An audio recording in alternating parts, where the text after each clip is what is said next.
O restaurante. O hotel, que fica bem nessa porta aqui.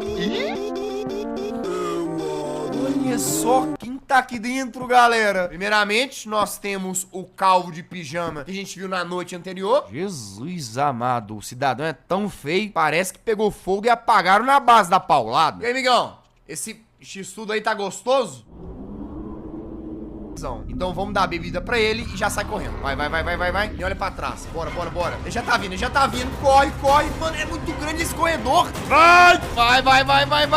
Não dá pra correr, velho. Não dá pra correr. O abacatão tá vindo, caramba. E agora o que eu faço? Ah, mentira. Ah, eu tô muito lascado. Nossa, vai ser só um soco no virar extrato de tomate.